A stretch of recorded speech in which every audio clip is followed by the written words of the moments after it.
Olá, gente, estamos aqui no nosso segundo episódio do podcast Teleios.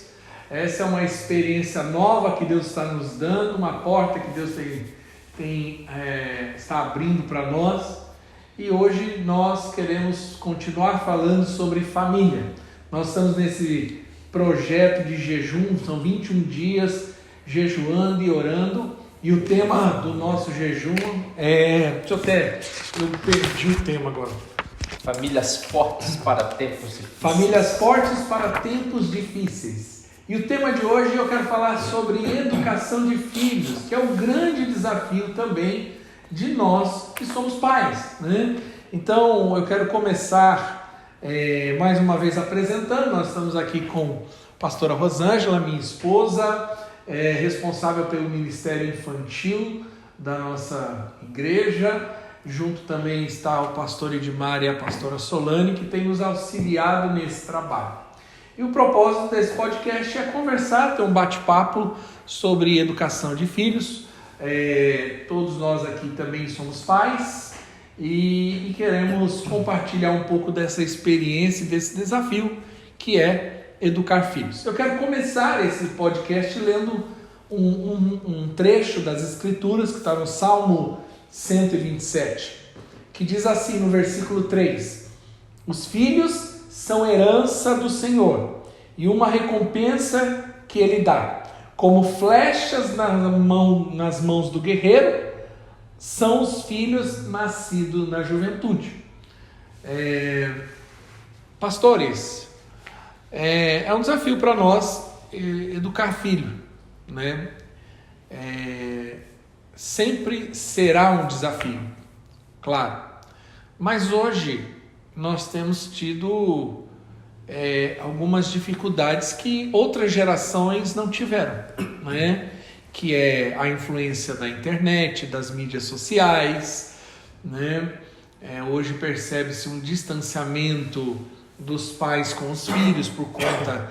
hoje, às vezes, o pai e a mãe estão fora trabalhando, precisa ficar o dia inteiro fora. Nós temos a questão da ideologização dentro das escolas, que às vezes nossos filhos estão expostos. Então, eu queria ouvir um pouco de vocês sobre o desafio de edificar e criar filhos fortes para tempos difíceis. E aí, pastor Edmar? Pastor, eu acho que esse é um assunto bem sensível, né, para todos nós. Eu começo a pensar assim, logicamente que, né, a gente nunca deve pensar negativo, mas eu acho que é muito mais doloroso você falhar como pai do que às vezes você falhar como um ministério ou como profissional da sua área, né? Então hoje, os dias que nós estamos vivendo, né, eu sempre pergunto, quando as pessoas falam que não querem ter filhos ou não querem ter mais filhos, eu sempre pergunto por quê. E as duas respostas são sempre as mesmas, né? Primeiro é a questão da dificuldade de se educar os filhos hoje. Todas as pessoas, de forma geral, você pergunta para eles: não, então hoje está muito difícil criar filhos, está muito difícil educar filhos, não tem tempo para os filhos. Então, eu acho que essa daí é a questão primordial, principal. E outra questão financeira. Porque está muito caro, porque não temos condições de criar filho agora, por condições financeiras. Mas é justamente essa dificuldade, né? A educação dos filhos. Pastor Solano, por que é tão difícil hoje criar filho no dia de hoje? Quais são os desafios que você encontra como mãe, né, como mãe de 2 meninos? Hoje eu penso que a questão das ideologias, né, ela está muito forte no tempo de hoje, né? E eu penso que, eu fico preocupada às vezes, porque essa ideologia está tão forte dentro das escolas, nas TVs, internet, porque tudo é voltado para isso hoje. Sim. E hoje eu acho que as crianças são muito vulneráveis a isso. E por isso que a gente precisa afirmar bem a palavra de Deus, para que eles possam entender e compreender né, os padrões de Deus, para que essas ideologias, né, não venham a ser algo que venha atingir eles. Porque a gente estava esse final de semana, né, junto com amigos nossos, né, e conversando lá, e um falou assim, tem um casal conhecido nosso que eles têm 2 filhos. Tem um rapaz e uma moça. Mas por conta da ideologia tão forte, hoje o menino é gay e a menina é lésbica. Aí você fica pensando, ele até falou assim, nossa, você vai casar sua filha, eu não vou poder ter netos, porque a próxima geração se encerrou ali, por conta dos 2 filhos. Você vê que é tão forte essa questão da ideologia que a próxima geração já está se encerrando, já está condenada. Então eu penso que hoje a ideologia, nessa questão ideológica, ela é muito forte. E eu acho que, até o Edmar falou aqui, né, sobre a dificuldade da criação, eu penso que o medo, acho que os pais mais têm é isso. Porque dinheiro você corre alguma coisa ali, outra coisa ali, você consegue se passar, mas a questão da ideologia, eu acho que ela mexe mais. E as pessoas têm medo de colocar um filho no mundo por conta disso, da criação de hoje em dia. E a gente ouvindo, né, esse relato desse senhor, ele falava assim, o meu sonho era ter netos. É verdade. Agora, por conta dessa influência, né, os filhos não querem ter filhos. E nessa mesa a gente está bem resguardado, porque a pastora Solane tem 2 meninos, o Rian e o Davi, e a pastora Rosângela é mãe de 2 meninas, que é a Rafaela e a Pietra. Pastora Rosângela, como mãe,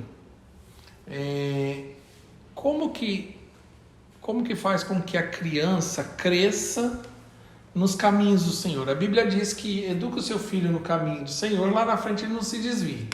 Mas como, de uma forma prática, uma mãe que está ali, né, com esse desafio, ela faz com que o seu filho, logo ali na primeira infância, tenha essa influência, e como isso funciona? A sociedade, ela vem desconstruindo aquilo que a Bíblia construiu, né? Então a gente, como igreja, como pai, como mãe, como conservadores, a gente vem ensinando aquilo que a Bíblia ensina. Então a gente constrói isso dentro de casa, é para ser construído dentro de casa, é para ser construído através de comportamentos, né? E o mundo quer desconstruir.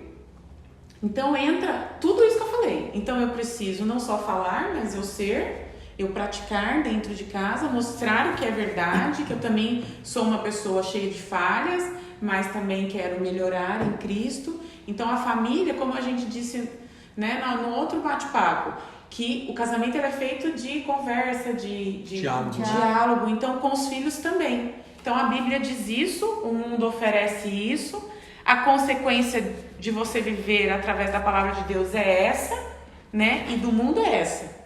Então falar também que não é porque você é crente que você vive segundo a Bíblia, falar para os nossos filhos que você não vai estar livre de problemas, porque a Bíblia disse que nós teríamos aflições. E eu acho que essa falta de diálogo também, os pais têm medo, por quê? Porque a vida de hoje é muito corrida. E se tem um filho, qual é o pai, a mãe que tem tempo para sentar com seu filho, conversar com seu filho, falar sobre influência, falar sobre ideologias? Por isso que hoje tem tantas crianças, tantos adolescentes que estão, né, influenciados por essa ideologia, por falta de comunicação, por falta do diálogo mesmo, né? E aí acho que entra o medo, eu vou ter filho, mas eu não tenho tempo para poder estar junto, para ensinar, para falar, para conversar. Né? Entra naquilo que a gente tinha dito, você contou da experiência até com o pastor Edmar, que você quis limpar a casa e veja acompanhado. Nós, nessa condição de que trabalha fora ou não, dar prioridade em ouvir os nossos filhos e em fazer as atividades, né? O serviço de casa ele pode ser feito depois, mas e o meu filho? O que ele passou na escola? Né? Inúmeras vezes a Pietra e a Rafa chegaram da escola chorando por embates ideológicos, espirituais, né? Ou até o normal do dia a dia das crianças. Dia a dia. Né? Mas ela chegar, sentar à mesa, ter uma mãe, um pai para ouvir. Um ambiente onde elas possam... Ela tem a liberdade de se expressar. É interessante isso que a pastora falou, né? Dessa intimidade, dessa conversa, dessa proximidade. Porque o salmo que o pastor leu diz que o guerreiro lança como flecha, né? E se você já tirou flecha, você sabe que para que a flecha seja lançada, a hora que o arqueiro puxa a flecha no arco, ele traz a flecha perto do peito, perto do coração, e lança depois, né? Não tem como lançar se primeiro não trouxer. Verdade, professor demais. Né? Então, eu acho que isso aponta para justamente isso que a pastora está falando, né? Diálogo, conversa, proximidade com os filhos, estar próximo, né? Conversar, ter diálogo, ter intimidade. Aí a gente entra nessa questão da dificuldade, que eu acredito que essa é a grande dificuldade. Com a saída da mãe, né? Da mãe do lar, né? Do seio familiar, é assim, a mulher saiu, mas o marido não ficou no lugar, o marido não voltou, porque o marido também está fora, o pai também está fora. E aí o que a gente percebe é o que? Há um vazio na maternidade, principalmente nesses primeiros anos que o pastor comentou, né? Então a gente se espelhou muito em vocês, porque a pastora e vocês fizeram essa opção de nos primeiros anos dos filhos de vocês, né, a pastora está em casa, está cuidando, né? E nós escolhemos esse caminho, né? E graças a Deus nós, embora tenhamos passado dificuldades, até talvez restrições financeiras, né, mas nós não nos arrependemos, justamente por entender que esses primeiros anos da criança, né, a gente não queria esse vazio, esse vácuo na nossa vida, né? Essa falta de maternidade, de paternidade, né, nos primeiros anos dos nossos filhos. Eu vejo que uma falha de entendimento, eu não acredito que seja consciente, mas é uma falha de entendimento dos pais, é que uma coisa é você fazer um filho, outra coisa é formá-lo, né? Então, a formação ela é um processo e que ela demanda tempo, e assim, a pastora pode falar um pouco melhor por conhecimento de causa, que a primeira fase da criança, e eu queria até que a pastora explanasse um pouco sobre isso, sobre o tempo disso, que a primeira fase da criança ela é fundamental para a formação de caráter, personalidade e assim por diante. E muitos pais, às vezes por necessidade. Mas né? nem por conta da necessidade. Hoje a gente vê famílias distantes, né, com todo mundo em casa. Verdade. Né? Desconectada. Então, uma criança, ela precisa ser amamentada ou alimentada, né, pela mãe, olhando nos olhos, porque através disso ela vai formando, amadurecendo áreas do As conexões cérebro. neurológicas que você estava explicando, né? E aí o que acontece hoje em dia, para facilitar o serviço, então fica no celular, fica na TV, distrações que não são a interação social que a família precisa ter. Então não é nem o fato só da mãe precisar ir trabalhar, mas ela não querer fazer parte mesmo da vida do filho. Que é a questão da criança órfã, né? É. Tem os pais, mas ao mesmo tempo não tem Órfãos os de pais ausentes, né? Isso. É verdade. Aí às vezes os pais estão em casa, mas não dá atenção. Tem mãe, mas não tem Órfãos mães. de pais presentes, Isso. perdão. Órfãos de pais presentes. Isso. É um problema. Os pais estão presentes, mas não tem a paternidade. Tem mãe, mas não presença, tem a maternidade. É. Tem pai, mas não tem paternidade. E a E daí gente não consegue, né, ter essa sensibilidade do filho chegar na escola, talvez não chega chorando, mas você percebe uma expressão diferente. E você né? pode ver até essas crianças, elas vão mal à escola, vão. Por quê? Porque elas não encontram isso dentro de casa. Então, para elas, independe. Meu pai e minha mãe, eles não dão atenção, não se importam comigo, por que eu vou me importar? Quantos E aí, relatos nas células demais, a gente tem? relatos nas células, né? É bom deixar claro, eu acho, né, para quem está ouvindo a gente, que a gente não tem preconceito, né, com a mãe que precisa sair de casa e precisa trabalhar, a gente entende isso, né? Mas eu acho que já que tem essa necessidade e já que precisa fazer isso, é necessário que haja uma consciência que o pouco tempo que o pai e a mãe tiver Aconteça as com o interações. filho, aconteça esse relacionamento. Mas como? Na prática, como equilibrar? Né? Eu vou falar a realidade de um brasileiro comum, né? Acorda cedo, vai trabalhar, pai e mãe saem de casa, a criança vai para a escola, vai com a van, vai com o vô, vai com alguma coisa. A mãe passa o dia inteiro, o pai trabalhando. Aí chega em casa, tem casa para arrumar, comida para fazer, roupa para passar, e assim por diante. Como no meio desse vendaval de responsabilidade, um pai e uma mãe consegue ter um momento para educar, se às vezes está um desgaste, um cansaço físico, um cansaço emocional e com todas essas lutas, como utilizar esse tempo proveitoso? Qual que é a dica que você dá para essa família que está passando por isso? Estabelecer uma sincronia mesmo e as prioridades. Prioridades. Esquecer do seu trabalho, né? Chegou em casa, esquece. Lá em casa, por exemplo, mesmo, eu tenho esse momento assim com o Davi, com o Rian, às vezes, né? O Rian já mais, de 13 anos, ele já mais cegadinha dele, mas o Davi, ele ainda requer mais atenção. Então ele chega, mãe, você me ajuda a fazer o dever de casa? Trabalho, né? Então esse momento é o momento que eu tenho com ele, de estar ali falando das atividades, tô perguntando da escola, como que foi, e ele já chega falando, o Rian também já fala. Então esse momento é o momento que a gente tem com eles. Às vezes, né, a gente Precisa tirar uma senta, meia hora, uns meia 40 hora. minutos. Às vezes a gente senta, vai assistir alguma coisa junto com eles. E valorizar a mesa. Valorizar mesmo na hora do jantar, né? De estar junto, às vezes até de preparar alguma coisa Brincar, mesmo, né? brincar. Aquele dia da mensagem, né? Que deu a sugestão do stop, né? O pastor que deu a Pronto. sugestão, nós chegamos em casa, ele queria, Ele que porque queria queria, brincar. nós fomos fazer com ele. É porque foi a ceia, né? Foi. Eles ouviram. Então, é esse O momento. dominó, o Uno. Eu fui aprender a jogar Uno depois de velho, porque eu aprendi com as minhas filhas, né? Essa questão que a pastora falou é prioridade. Então o marido trabalha fora, a esposa trabalha fora. A prioridade, já que não tem esse tempo, tem que ser os filhos. Vai ter, alguma coisa vai ter que ficar para trás. Alguma coisa você vai ter que deixar sem fazer. Porque existe uma prioridade maior. Sem se sentir culpado. Sem Eu não passei roupa hoje. Hoje eu não me sinto mais assim. Eu deixo... Porque a sociedade também, o mundo em si, ele coloca uma culpa na mulher que sai para trabalhar e uma culpa na mulher que fica em casa.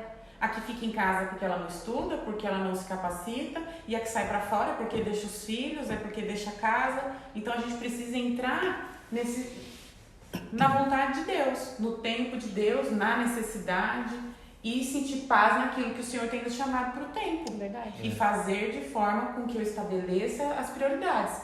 Eu preciso ter prioridade para orar com os meus filhos e estabelecer as prioridades, né? Sim. Eu queria perguntar, acho que aproveitando isso, que é uma coisa que eu vi que vocês fizeram, né? Bom, nós aqui, mas eu estou puxando hoje para as mulheres. Como discipular os filhos? Porque o pastor Edmar falou assim, entender sua prioridade e que nós temos essa responsabilidade.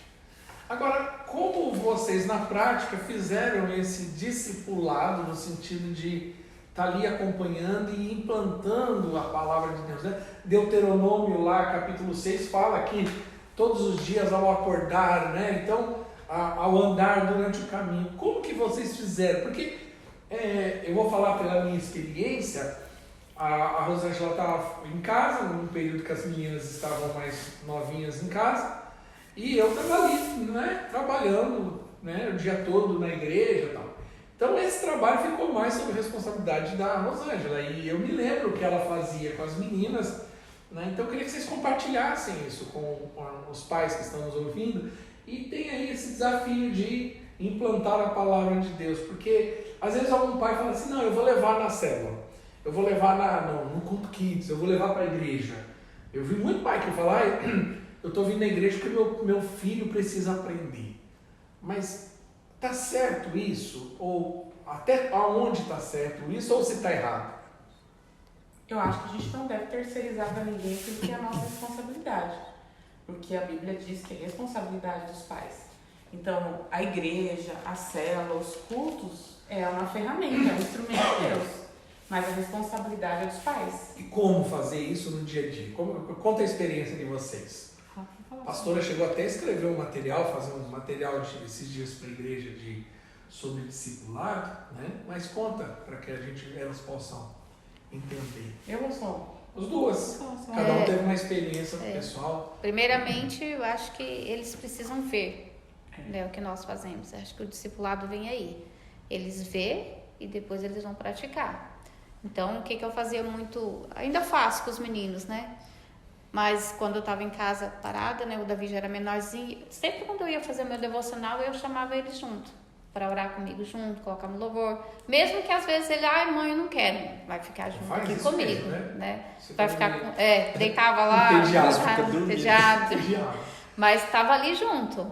Aí chamava, né, eu lia com eles, explicava para eles. E depois eles foram pegando o hábito foi aprendendo também a ler, né? Aí eu dava para eles ler trechinhos. Sempre aquele material bíblico, né? Isso, mais curtinho, porque não adianta eu querer pegar uma Bíblia dessa grandona com uma linguagem difícil para eles lerem. As meninas, eu lembro que no caso delas tinha a Bíblia da Princesa, tinha que ler todo dia a Bíblia da Princesa, né? E aí eles vão tendo esse hábito da leitura, né?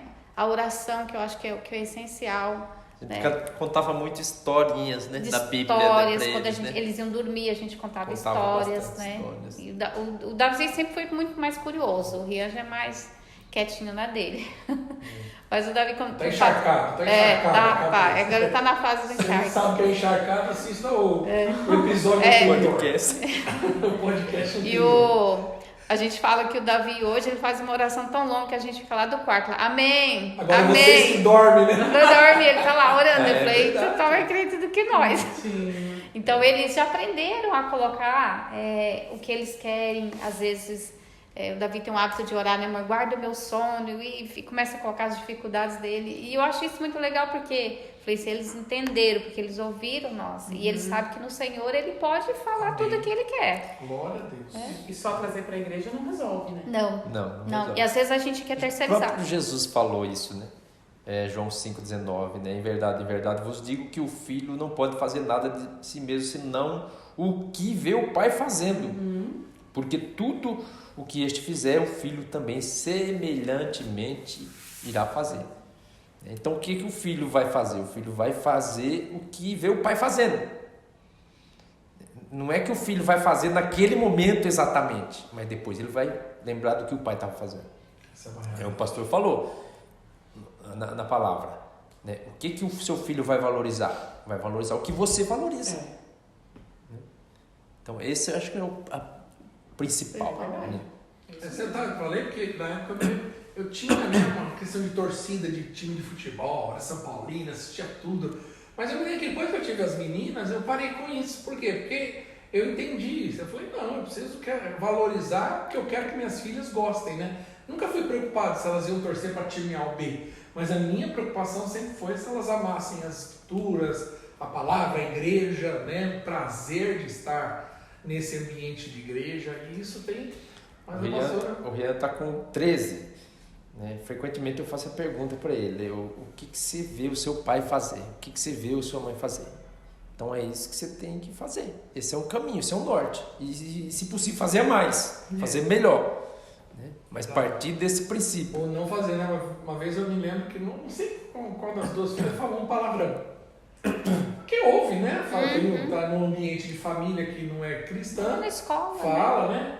Aí ela falou, mas fulano fala. Tá bom, falei, mas você já ouviu alguma vez seu pai falar? Não, então o dia que você ouvir seu pai falar, você pode falar. Então é importante esse exemplo nesse sentido, né? Como você fez, pastor, para discipular as duas bambinas? Investir tempo mesmo, ensinar, isso que a pastora Solane falou, né? À noite, durante o dia, né? E vendo a gente fazer. Hoje, na verdade, elas têm as tarefas das semanas e a primeira coisa é o devocional, né? Então, fez devocional. Mas você hoje. cobra devocional? Eu cobro. Quando estiver na minha casa, eu vou cobrar. Porque às vezes tem pai e mãe que fala assim, eu não vou cobrar de ir na igreja. Né? Quando estiver na minha casa, vai obrigar. Né? Eu não vou cobrar de ler Bíblia, tem que fazer por amor. Não vai fazer, assim, você tem que ir ensinando, né? Mas às vezes é um equívoco dos pais. Quer dizer, ele cobra de ir na escola, mas de vir na igreja não. Quer dizer, não tem lógica isso. Eu acho que tudo que é princípio e tudo que é fundamento, você tem que cobrar. Você tem que cobrar. Até uma hora que ele vai entender. A princípio ele não vai entender mesmo. Né? A gente não cobra que ele entenda a princípio, a gente cobra que eles façam mesmo sem entender. Sem entender. Mas vai chegar uma hora, pela obediência, ele vai entender os fundamentos. Porque isso que nós estamos falando é fundamento. É princípio, é valor. E o que Provérbios diz 11? Destruídos os fundamentos, o que pode fazer o justo?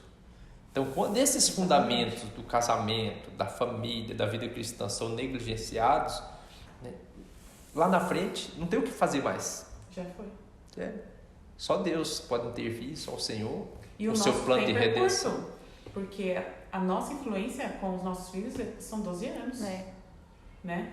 Então, o tempo investido, ele precisa ser intenso mesmo e intenso, né? Bruto na questão de que precisa ser feito, Disciplina. não tem opção, com disciplina, né?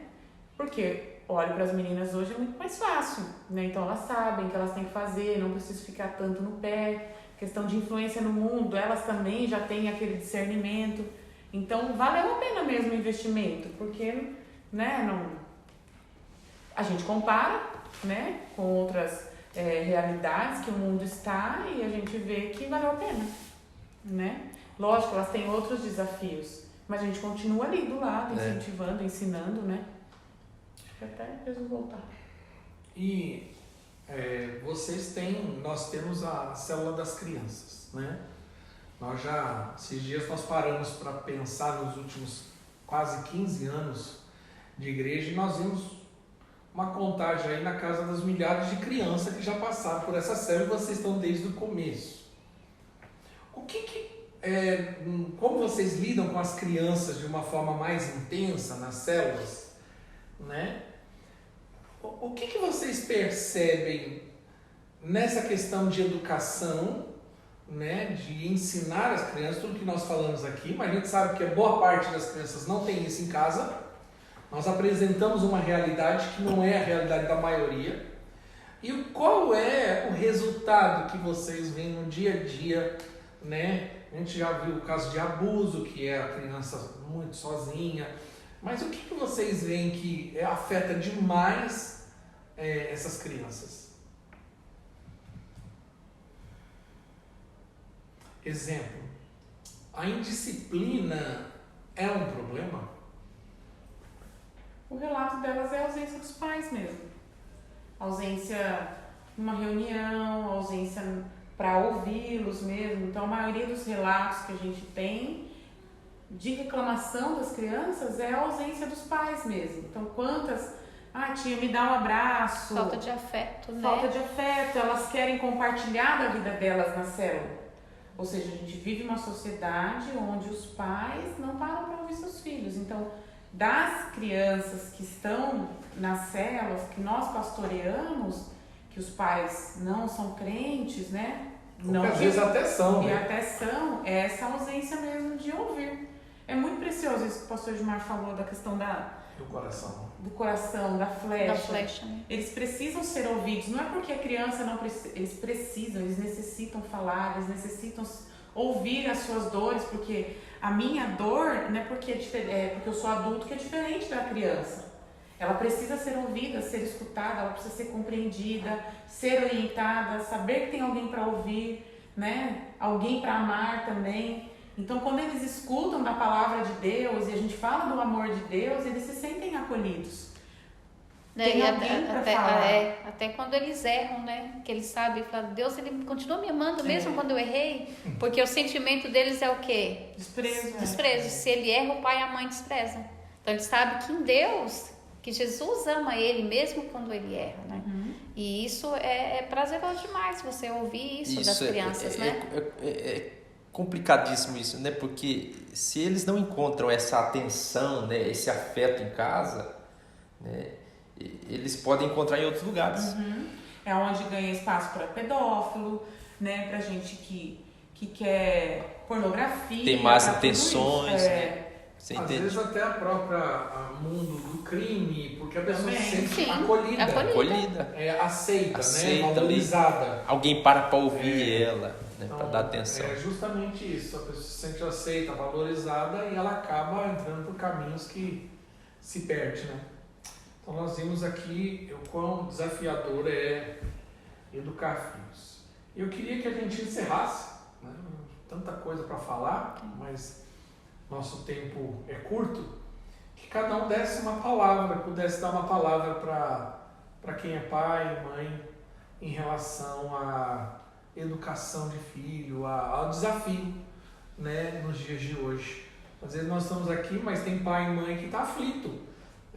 Eu li algo esses dias que a maioria dos pais adolescentes estão em desespero com os filhos, porque não sabe lidar com esse jovem adolescente do dia de hoje que vive com o celular na mão, que não tá, a briga do pai não é para ele vir para casa porque tá jogando bola, é tirar ele daquele bendito celular e se conectar com a família. Os pais se perderam, se distanciou de tal forma que os pais chegam na adolescência e não sabem mais o que fazer e meio que larga a mão. Por isso que você desse uma palavra para esses pais. Acho que por isso que tem que ter essa comunicação desde cedo, para que quando não chegar a fase da adolescência, não tenha esse distanciamento. Mas quando você traz para perto desde cedo, você tá junto, você conversa. Eu acho que é muito mais fácil você entrar no período que eles estão na adolescência, de você estar junto mesmo desse adolescente e ter confiança de compartilhar aquilo que ele está sentindo. Né? Se você reprimir ele, agora não é hora de celular, agora é hora, né? A gente tem tempo para conversar, é hora para você estudar, é hora de você estar com a família. Porque muitas vezes o que acontece, os pais pegam e deixam, né? Tá com o celular lá e deixa. Não vai importunar, não vai encher. Tem pais que desistiram. Desistiram e larga a mão. E aí é difícil, né? Se o livro de Provérbios é recheado de conselhos para o filho, ou seja, esse é o nosso papel. Aconselhar, falar da palavra de Deus, confrontar, falar o que é errado. E tem pais que desistiram mesmo. Desistiram por inúmeros motivos. Talvez por não saber, porque lidar, né? Por não conhecer o filho que tem em casa, por decidir deixar para outra pessoa fazer. Que é o que a gente ouve muito na célula, né? Essa troca também de parceiros dentro de casa, né? Que trazem insegurança. A mãe que casa, descasa, o pai que casa, descasa. Traz essa insegurança para os filhos de reconhecimento se é uma família ou não é, né? Então, primeiro de tudo, eu acho que a gente precisa conhecer os nossos filhos, né? E conhecendo os nossos filhos, fazer o que a Bíblia ordena para fazer com os filhos, né? Então, se o livro de Provérbios é recheado de conselhos, ou seja, o meu papel é aconselhá-los, né? É orientá-los. E em cada fase saber o que eles precisam. Por isso que o provérbio fala, ensina a criança o caminho que deve andar, até quando você ficar velho não desviará dele. Então, se você ensina desde cedo, quando ficar mais velho, você não vai ter dificuldade. Lógico, vai ter momentos que você vai precisar corrigir, sentar? Vai, mas ele é conhecedor da palavra. Vai ser muito mais fácil.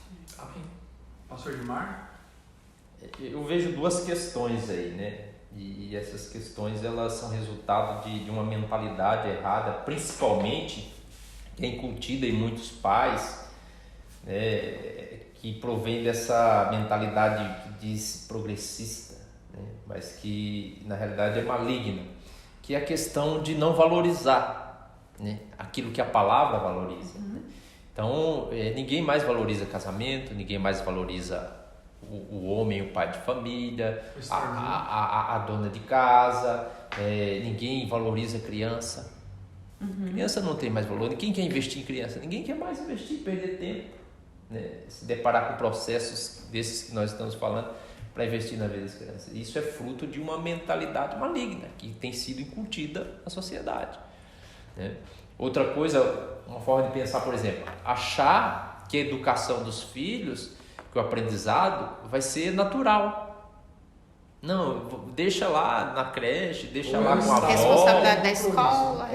Não tem uma educação proposital. Não, deixa que naturalmente. E aí, chega na adolescência, começa a perceber que aquilo que eles deveriam ter aprendido... Querem fazer. Aí o que acontece? Aí muitos pais começam a tratar o quê? A causa...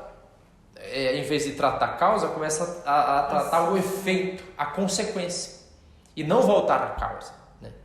Então, a única solução que eu vejo é voltar à causa, voltar aos fundamentos. Não adianta tratar a consequência, né? E aí não é voltar, como o próprio pastor falou, não é voltar para Freud, não é voltar para antropologia, não é voltar para sociologia, não. É necessário voltar para a palavra, é necessário voltar para Cristo, né? As nossas famílias precisam de Cristo. Esse tema é muito amplo, né? Acho que teria que ter mais episódios. Vamos ver como que vai ser o resultado. Interessante mesmo. Mas eu quero Profundo. encerrar esse podcast com a palavra. Eu comecei com esse texto de Salmo 127, dizendo que os filhos são herança, mas eu quero encerrar com o primeiro versículo desse salmo, desse capítulo do Salmo 127. É o primeiro versículo, que é: se o Senhor não edificar a casa, inútil é aquele que está trabalhando, né? Se o Senhor não for o construtor da casa, será inútil trabalhar na construção. Então, não adianta, né? A nossa base é Cristo, a nossa verdade são as Escrituras Sagradas, e nossa família é edificada nessa rocha chamada Jesus. Amém. Né? Nós podemos ter outras ferramentas que podem nos ajudar no dia a dia, mas o fato é que a nossa base é Cristo, né? O sucesso da nossa família tem a ver com o tamanho de Cristo, o tamanho dessa rocha que é a base da nossa casa. Então, todo testemunho aqui, na verdade, tem um fundamento que é Cristo. Né? Então, eu agradeço a Deus pela vida de vocês, pelos testemunhos, e que Deus abençoe você mais uma vez. Obrigado.